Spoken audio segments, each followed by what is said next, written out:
Junadah, dari Abu Dzar Jundub bin Junadah, wa Abi Abdurrahman, dari Abu Abdurrahman Mu'ad bin Jabal radhiyallahu anhuma, dari dua sahabat mulia Abu Dzar dan juga Mu'ad bin Jabal. Anir Rasul an Rasulillah sallallahu alaihi wasallam, dari Rasul sallallahu alaihi wasallam, qala, Nabi sallallahu alaihi wasallam bersabda, ittaqillaha haitsu ma kunta, bertakwalah di mana saja kalian berada. Wa atbi'is sayyi'atal hasanata tamhuha, dan iringilah perbuatan burukmu dengan perbuatan baik, maka perbuatan baik itu akan menghapus perbuatan buruk. Wa khaliqin nasa bi khuluqin hasanin, dan pergaulilah manusia, bergaul dengan manusia dengan akhlak yang hasan, yang baik. Rawahu Tirmidzi, hadis ini diriwayatkan oleh Imam At-Tirmidzi, wa qala haditsun hasan, dan hadisnya hasan, wa fi ba'dhin nusakh hasanun sahih, dalam literatur atau riwayat yang lain hasan sahih. Artinya hadis ini hadis mutawatir, hadisnya sahih, hadisnya sahih. Nah, ini menarik, di antara cerita atau kisah yang mengiringi hadis ini, suatu ketika Umar bin Al-Khattab radhiyallahu anhu sedang berjalan-jalan di sekitaran Madinah, ada mendapati seorang pengembala dengan ternak kambing yang banyak sekali. Umar bin Al-Khattab radhiyallahu taala anhu melihat ada salah satu domba atau kambing yang sangat menarik, ya. Kemudian Umar radhiyallahu taala anhu ingin membelinya, ya, mendatangi seorang pengembala itu tadi. Kemudian meminta untuk menjual kepada dirinya kambing itu. Nah, pengembala tadi mengatakan, ini kambing ini punya majikan saya tidak berhak, tidak berkuasa untuk menjualnya. Kata Umar bin Al-Khattab, ini kambing ini banyak, tidak mungkin majikanmu menghitung satu persatu jumlah kambing ini. Betul, wahai tuan, betul, Anda betul, ya, tidak tahu majikan pun. Walaupun saya jual satu, atau katakan saja itu dimakan oleh serigala. Kata pengembala ini, ya betul. Fa'ainallah, lantas di mana Allah kalau begitu? Lantas di mana Allah? Saya bukan hanya bertransaksi dengan majikan saya juga bertransaksi dengan Allah. Lantas di mana Allah? Umar bin Al-Khattab kemudian menangis dan mendatangi majikannya dan membebaskannya sebagai seorang budaknya. Nah, hadis ini sangat mengiringi, bertakwalah di mana saja kalian berada. Ini mohon maaf, karena kita mungkin punya pekerjaan-pekerjaan yang di situ tidak terlihat oleh manusia. Artinya disitulah keimanan, letak ketakwaan seseorang itu bisa dilihat tatkala dia sendiri. Bagaimana dia kemudian menjaga amanah pekerjaan. Mohon maaf, di kantornya misalnya, amanah-amanah pekerjaan itu dijaga olehnya. Orang-orang dahulu, orang-orang salafus saleh ini luar biasa menjaga ketakwaannya itu. Umar bin Abdul Aziz itu keturunannya Umar bin Khattab tadi juga. Terus suatu ketika beliau menyusun satu rancangan, ya, di ruangannya, ya, untuk kemaslahatan kaum muslimin. Kemudian datang keluarganya, ingin berbicara dengannya. Kata Umar bin Abdul Aziz, ini urusan apa? Urusan keluarga. Maka beliau rahimahullah mematikan lampunya dan mengatakan, ini urusan keluarga, maka saya tidak berhak menggunakan lampu ini, karena ini lampu untuk kemaslahatan negara dan juga amanah yang diberikan kepada saya untuk negara. Kalau untuk urusan keluarga, saya tidak berani menggunakan lampu ini, lentera ini kita berbicara gelap-gelapan saja. Segitunya Umar bin Abdul Aziz. Maka sangat betul ketika di zaman Umar bin Abdul Aziz ini tidak ada satupun manusia yang berhak menerima zakat. Tidak ada. Tidak ada yang berhak menerima zakat. Kenapa? Saking amanahnya di masa pemerintahan Umar bin Abdul Aziz. Tidak ada yang berhak menerima zakat. Ini orang miskin. Enggak, ini bukan orang miskin. Ini tidak menerima zakat. Sampai ditemukan yang ternyata menerima, berhak untuk menerima zakat sendiri itu adalah Umar bin Abdul Aziz itu sendiri. Maka ini ketakwaan yang harus kita contoh ya.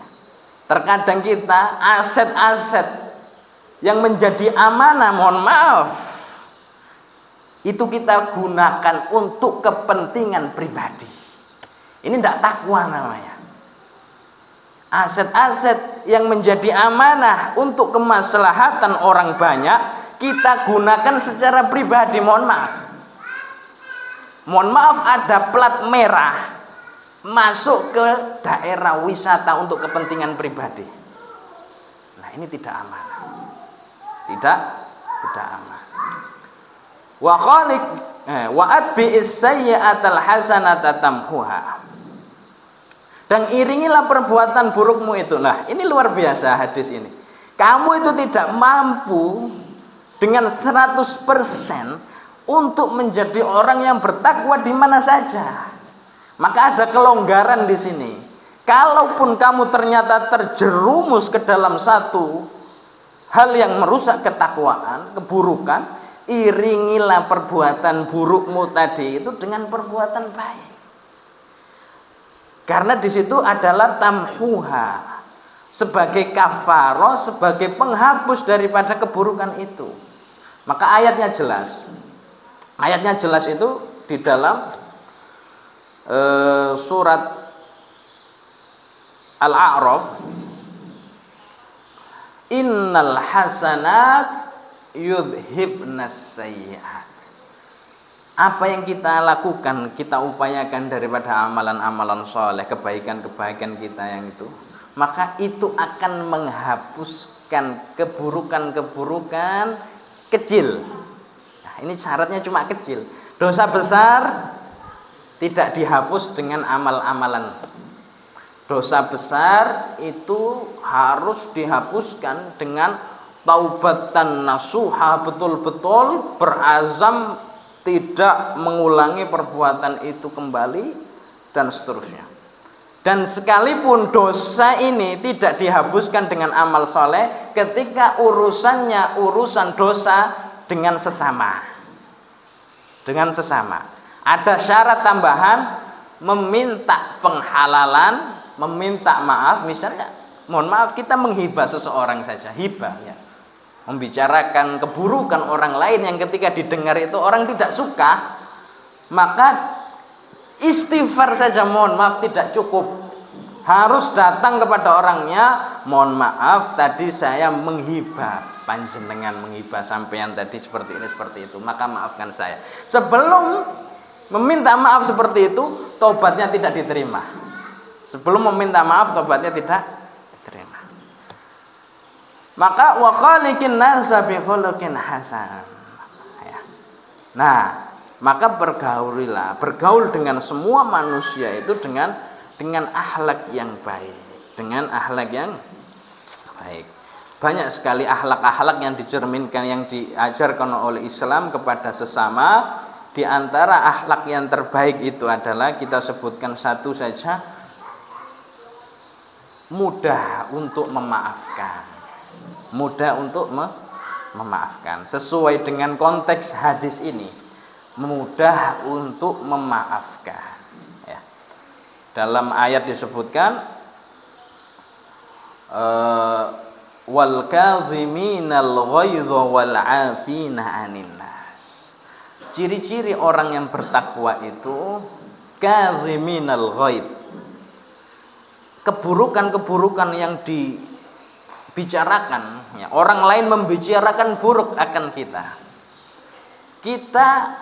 diam, tidak membalas ucapan buruk-buruk tersebut, wal afina 'anin nas, dan memaafkan apa yang mereka lakukan. Nah, apa yang mereka lakukan. Cuma di sini ada catatan. Kata Syekh Utsaimin tadi juga disebutkan, kalau kita tahu orang itu kita maafkan, dia semakin meremehkan atau bahasanya semakin tidak menggubris, tidak menghiraukan ya, kita, ya semakin menjadi-jadi, maka kata Syekh Utsaimin, maka bersikaplah tegas sampai memang benar-benar orang tersebut betul-betul meminta maaf daripada kesungguhan hatinya. Jadi ada kalanya orang-orang tertentu kita tidak mudah memaafkan.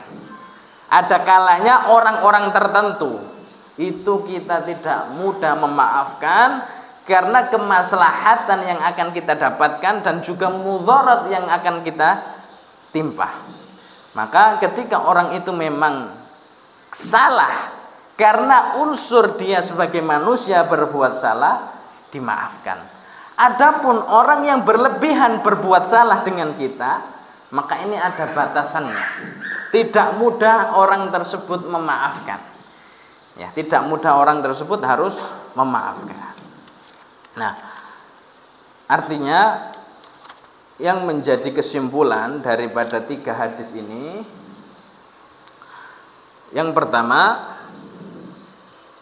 yang tadi, larangan untuk melampiaskan amarah, bukan larangan untuk marah. Amarah itu ditahan ya, sehingga tidak melampiaskan perbuatan-perbuatan buruk ya. Kemudian yang kedua ya, hadis yang ke-17 tadi, perintah untuk berlaku ihsan kepada sesama makhluk ya, sekalipun kepada hewan ataupun lingkungan sekitar.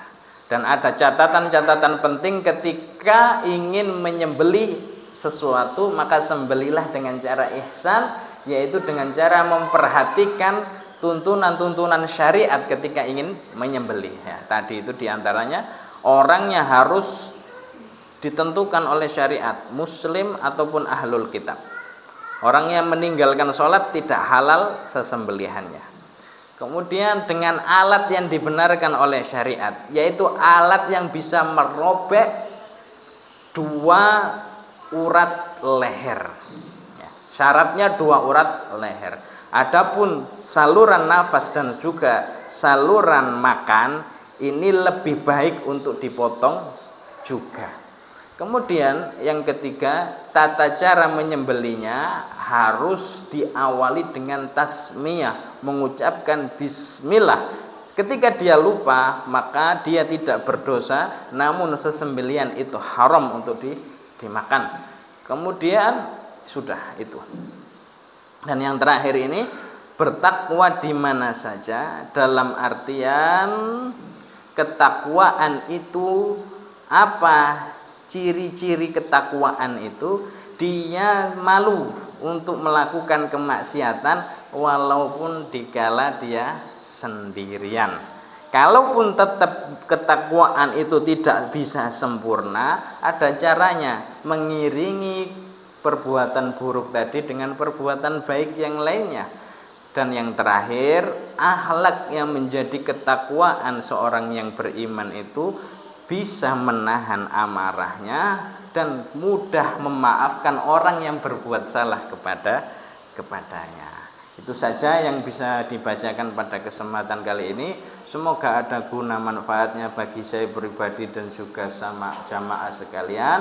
Apa yang salah semoga dimaafkan. Subhanakallahumma wa bihamdika asyhadu an la ilaha illa anta astaghfiruka wa atubu ilaik. Tsumma assalamu alaikum.